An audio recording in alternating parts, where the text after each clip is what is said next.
కొత్త రేషన్ కార్డుల కోసం మీ సేవా కేంద్రాల్లో దరఖాస్తు చేసుకునేందుకు ప్రభుత్వం అవకాశం కల్పించిందని కాకినాడ అర్బన్ ఎంఆర్ఓ జితేంద్ర పేర్కొన్నారు. బుధవారం ఆయన మీడియాతో మాట్లాడారు. కొత్తగా పెళ్లైన వారు కార్డులో తొలగింపులు, మార్పు చేర్పులకు ప్రభుత్వం అవకాశం కల్పించిందని, దీన్ని ప్రజలు సద్వినియోగించుకోవాలని ఆయన కోరారు. సర్వీసెస్ అందుబాటులో ఉన్న సర్వీసులు కొత్త రైస్ కార్డు పెట్టుకోవడం, దానికి అప్లికేషన్ పెట్టుకోవచ్చు.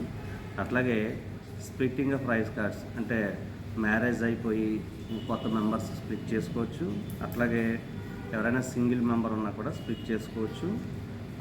అట్లాగే మెంబర్ ఎడిషన్ అంటే మ్యారేజ్ వల్ల కొత్తగా వచ్చిన పర్సన్ మెంబర్ ఎడిషన్. అట్లాగే డ్యూ టు బర్త్ కొత్తగా పుట్టడం వల్ల మెంబర్ ఎడిషన్ అనేది అది కూడా ఆప్షన్ రెడీగా ఉంది. అట్లాగే మెంబర్ డిలీషన్ అనేది ఓన్లీ డెత్ అంటే చనిపోవటం వల్ల మాత్రమే డిలీట్ చేసుకోవటానికి ప్రస్తుతానికి మనకు అవకాశం ఇచ్చారు.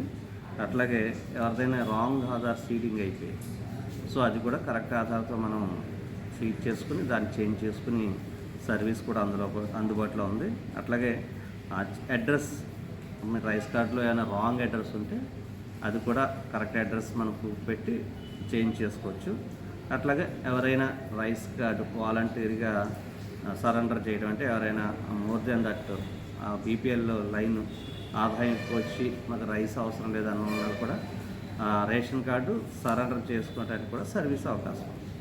దయచేసి ఇదందరూ కూడా పట్టణ ప్రజలందరూ కూడా వినియోగించవలసిందిగా కోరుతున్నాను.